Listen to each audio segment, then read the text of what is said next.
अशोक धाम या इंद्रदमनेश्वर महादेव मंदिर लखीसराय के उन पौराणिक स्थानों में से एक है जिसकी कड़ी की शुरुआत त्रेता युग से हुई थी।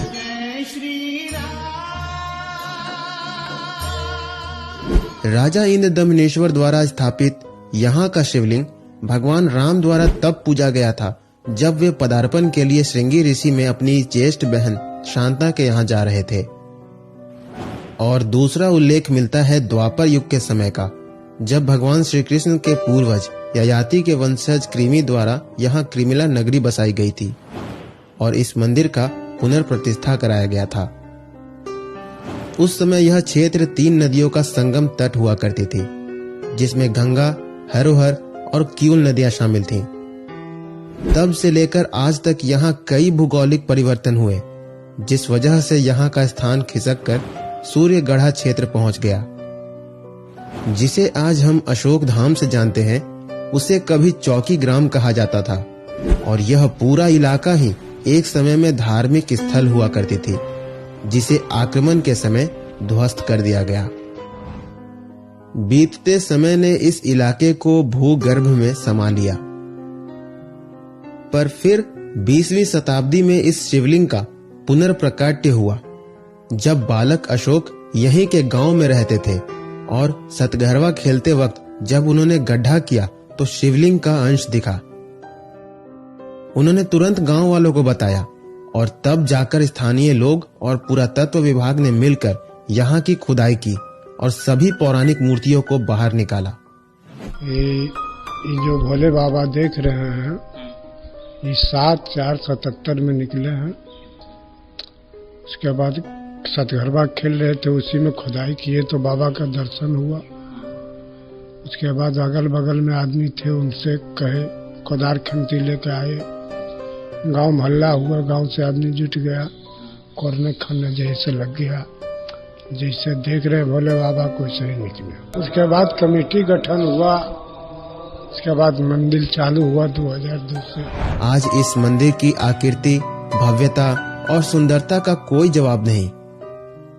इसके अलावा भोलेनाथ के शिवलिंग पर जो जलार्पण होता है, उसका निकास द्वार भी देखने योग्य है। भोलेनाथ के इस भव्य मंदिर के उत्तर की ओर बैठे हैं नंदी महाराज, जो आपकी इच्छा को भोलेनाथ तक पहुंचा सकते हैं। बस आपको यहाँ आकर उनके कान में वह बात बोलना है जो आप भोलेनाथ तक पहुंचाना चाहते हैं। इनके मंदिर के बाद देखने को मिलता है माता पार्वती का मंदिर, जिसके अंदर स्थापित हैं श्री गणेश महाराज, माता पार्वती और देवों के सेनापति भगवान कार्तिकेय जी। इसके बाद अगला मंदिर है मां दुर्गा का मंदिर,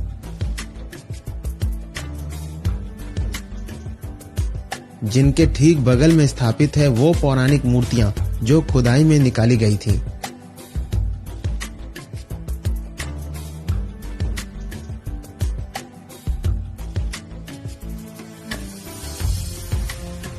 मंदिर प्रांगण में ही एक भव्य हवन कुंड भी देखने को मिलता है, जहां महायज्ञ, अनुष्ठान, विवाह या सामूहिक विवाह आयोजित होते रहते हैं। अशोक धाम बिहार के उन मंदिरों में से एक है जो शिव भक्तों के लिए एक अनूठा, अनुपम केंद्र है।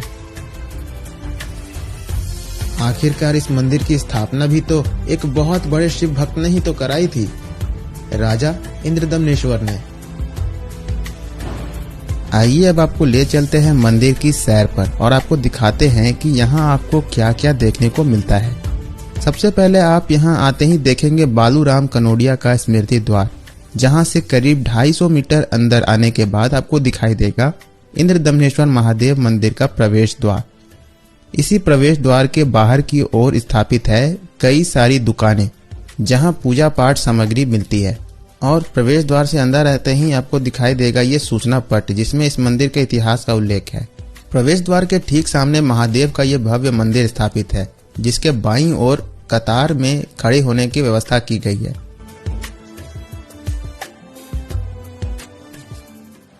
आइए अब आपको ले चलते हैं महादेव के इस मंदिर के अंदर।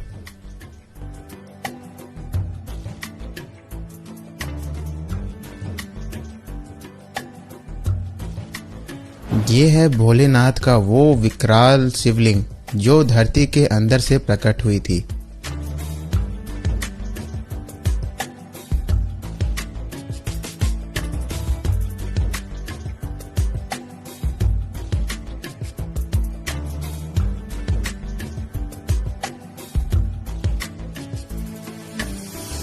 महादेव पे किया गया जलाभिषेक या दुग्धाभिषेक का निकास द्वार भी देखने योग्य है।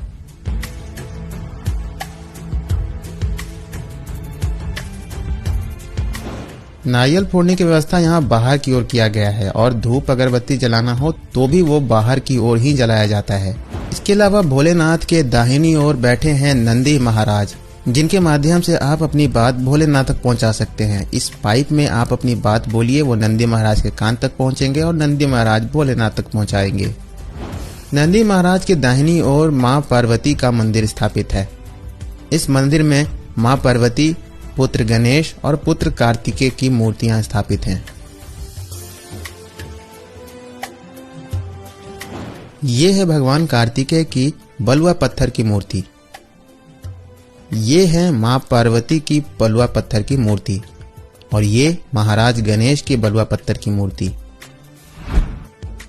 जिस प्रकार बालक गणेश ने पूरी दुनिया का 3 चक्कर न लगाकर महापार्वती और भोलेनाथ के 3 चक्कर लगाकर पूरी दुनिया के चक्कर लगाने के बराबर का पुण्य प्राप्त किया था, उसी प्रकार आप भी इन दोनों मंदिरों में परिक्रमा कर सकते हैं।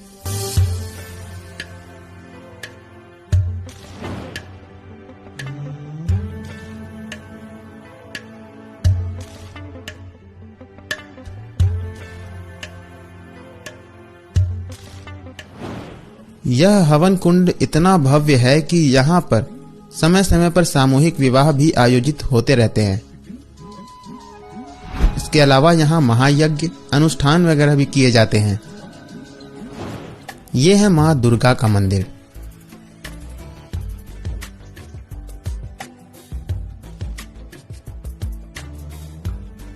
मां दुर्गा के मंदिर के ठीक बगल में स्थापित है वो पौराणिक बलुआ पत्थर की मूर्तियां जो खुदाई में निकाली गई थीं।